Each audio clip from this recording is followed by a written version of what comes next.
From the impenetrable heart of a dark forest, a chilling silence fell across the vast Roman Empire, shattering its very foundation and imperial certainty. 3 mighty legions, nearly 20,000 of Rome's finest warriors, simply vanished without a trace, swallowed by an unforgiving, hostile wilderness. Their catastrophic disappearance signaled a brutal awakening, an unexpected, devastating blow that would forever reshape the course of ancient European history. For decades, the formidable Roman war machine had relentlessly pushed its boundaries eastward, its iron will forging a new destiny for the known world. Emperor Augustus, envisioning an empire spanning from the Atlantic to the Elbe River, aggressively sought to incorporate the untamed lands of Germania. He believed integrating these fierce Germanic tribes into the Roman political and cultural sphere was not just possible, but historically inevitable. The Roman governor, Publius Quintilius Varus, a man of considerable administrative experience, arrived to pacify and Romanize this wild new province. Varus, accustomed to the docile provinces of Syria, held a profound disdain for the Germanic people, viewing them as mere barbarians needing civilization. He imposed Roman law, demanded tribute, and established garrisons, systematically eroding the ancient customs and tribal autonomy of the indigenous populations. Yet, beneath this veneer of Roman order, a deep resentment festered, silently simmering among the tribal chieftains who valued their ancestral freedom above all else. One figure, Arminius, a Cheruscan chieftain's son trained as a Roman cavalry officer, stood at the complex intersection of these colliding worlds. Arminius, a Roman citizen granted equestrian rank, had served with distinction in imperial campaigns, earning the trust and admiration of his Roman commanders.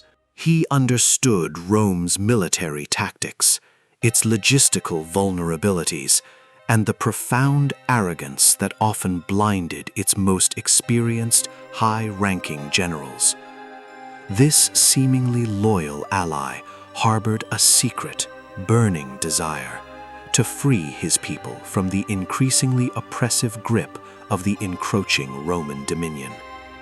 He masterfully orchestrated a cunning conspiracy, uniting disparate Germanic tribes under a common banner, planning a devastating ambush against the unsuspecting legions.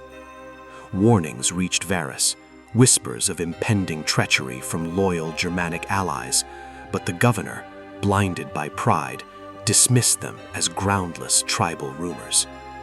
Varus steadfastly refused to believe that his trusted friend Arminius, a man he had mentored, could possibly harbor such a profound, deadly betrayal.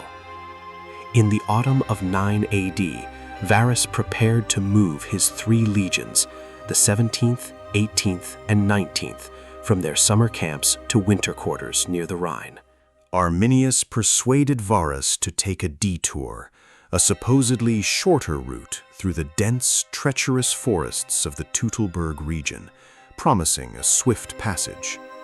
The fateful march began, an immense column of soldiers, camp followers, and baggage wagons stretching for miles, unwittingly entering a meticulously planned death trap. As the Roman columns snaked deeper into the ancient woods, the weather turned, a relentless downpour transforming the narrow, winding paths into muddy quagmires. Trees, felled by Arminius's men, blocked the route, forcing the legions to break formation, their formidable discipline dissolving into fragmented, vulnerable lines. The dense canopy negated Roman cavalry superiority, while the boggy terrain rendered their intricate siege engines and heavy artillery utterly useless and cumbersome. Suddenly, from the surrounding darkness, a terrifying storm of javelins and arrows rained down upon the exposed Roman soldiers, plunging the column into immediate chaos. Thousands of Germanic warriors, previously hidden in the dense undergrowth, burst forth with savage roars, their intimate knowledge of the terrain giving them immense advantage. The Romans, caught entirely off guard, struggled to form defensive lines, their famed legionary tactics rendered ineffective by the constricted, unforgiving environment. Each step became a battle for survival, every fallen tree a potential ambush point, as the forest itself seemed to conspire against the embattled imperial forces.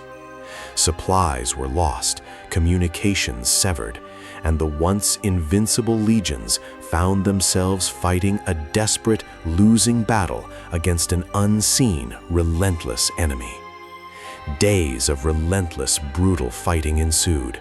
The Romans constantly harried, their strength dwindling, their morale plummeting under the ceaseless onslaught of the Germanic tribes.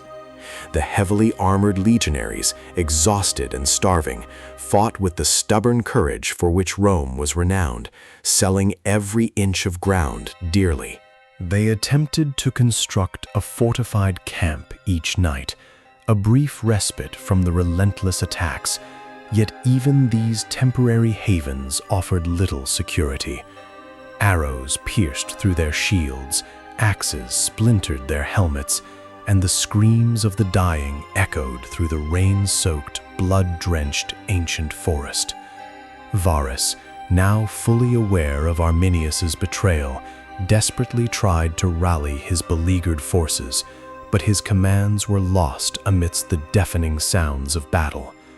The Germanic strategy was simple: wear them down, isolate them, and never allow the Romans to regain their characteristic formation or overwhelming military cohesion. Centurions and tribunes fell, their leadership extinguished, leaving their companies without direction, battling an enemy that seemed to materialize from the very trees. Roman auxiliary units, often from allied Germanic tribes, began to desert, or worse, turned their weapons against their former masters, joining the growing rebellion.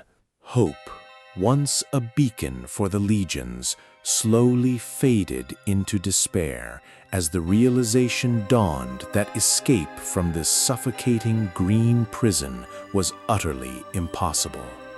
The legions were trapped, their escape routes blocked, their once proud standards now covered in mud and blood, symbolizing their rapidly approaching bitter end. After several days of agonizing retreat and constant combat, Varus, severely wounded and recognizing the utter hopelessness of their situation, made a fateful choice. He chose suicide, falling upon his own sword rather than face the ignominy of capture and public execution at the hands of his former barbarian enemies. His death signaled the final collapse of Roman morale. The remaining officers, witnessing their general's despair, began to follow his devastating example. The Germanic warriors surged forward, overwhelming the last pockets of resistance, their victory chants echoing through the silent, death-strewn Teutoburg valley. The three eagles, sacred symbols of Roman legionary honor, were lost, captured by the victors, a profound spiritual and military humiliation for the mighty empire. Nearly 20,000 Roman soldiers perished in the forest, a catastrophic annihilation unprecedented in Rome's long, often triumphant martial history.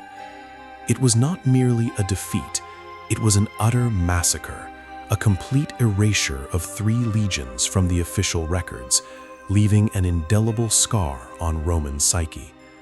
Rome had faced setbacks before, but never had an entire army been so comprehensively destroyed, its very memory seemingly wiped from existence by mere barbarians. The impenetrable forests of Germania had proven to be the empire's undoing, a testament to the fatal combination of treachery, terrain, and Roman overconfidence.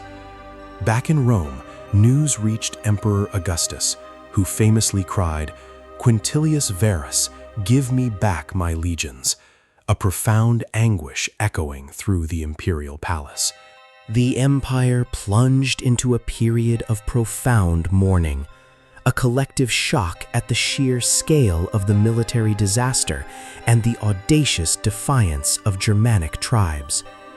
Years later, Germanicus, a skilled Roman general, led punitive expeditions into Germania, seeking vengeance and the recovery of the lost legionary eagles. He finally located the grim battlefield, a scene of unimaginable horror, where the skeletal remains of Verus's legions lay scattered across the forest floor. Piles of bones, fragments of armor, and the stark evidence of ritualistic torture offered a chilling testament to the brutal end suffered by Rome's proud soldiers. The bodies of officers were found nailed to trees, a stark warning, while hundreds of skulls were nailed to palisades, a macabre trophy display by the victors. Germanicus oversaw the somber burial of the fallen, providing them with a measure of posthumous dignity, but the missing eagles remained elusive, a painful reminder. Only 2 of the 3 eagles were eventually recovered over decades, the last one remaining lost, a potent symbol of Rome's enduring defeat and strategic failure. The site became a haunting monument to Rome's hubris, a silent, perpetual accusation against the empire's expansionist ambitions beyond the Rhine frontier. Teutoburg Forest marked a decisive turning point, forcing Rome to abandon its grand vision of conquering Magna Germania and extending its empire to the Elbe River. The Rhine River became the empire's permanent eastern boundary, a formidable defensive line, forever separating Roman civilization from the free Germanic lands. This strategic shift profoundly influenced the future geopolitical landscape of Europe, shaping the cultural and linguistic divides that persist even to this day.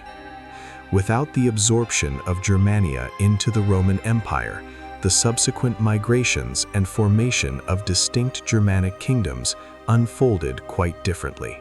The barbarian lands remained outside Rome's direct cultural influence, preserving their indigenous identities and developing separate political and social structures. Centuries later, these independent Germanic peoples would play a pivotal role in the eventual decline and fall of the Western Roman Empire itself, from outside. Teutoburg Forest ensured a separate trajectory for Western Europe, fundamentally altering the demographic and cultural composition of entire future nations. It was the moment an empire's seemingly unstoppable momentum met an unyielding nationalistic resistance, setting limits that would never again be truly surpassed. Arminius, once Rome's trusted ally, became a revered national hero for the Germanic peoples, a symbol of freedom, defiance, and successful resistance against overwhelming power. His legacy, however, was complex. He was ultimately murdered by rival tribal leaders, perhaps fearing his growing ambition or resenting his Romanized ways. The battle cemented a lasting psychological scar on Rome, an almost superstitious fear of the northern forests and the fierce, unpredictable tribes within them. It taught the Romans a bitter lesson about the limits of their power, forcing a reassessment of their military strategies and their approach to newly conquered territories. Teutoburg Forest became a cautionary tale, a stark reminder that even the most powerful empire could be brought to its knees by the unexpected and underestimated. In the murky depths of that ancient forest, not only legions, but an entire imperial dream perished, leaving a profound vacuum in European history. What if Rome had prevailed, its legions sweeping onward to the Elbe, integrating Germania fully into its vast, all-encompassing, enduring civilization? The ghostly echoes of those lost legions and the fierce cries of the Germanic warriors whisper a haunting truth. History is forged by catastrophic, unexpected defeat.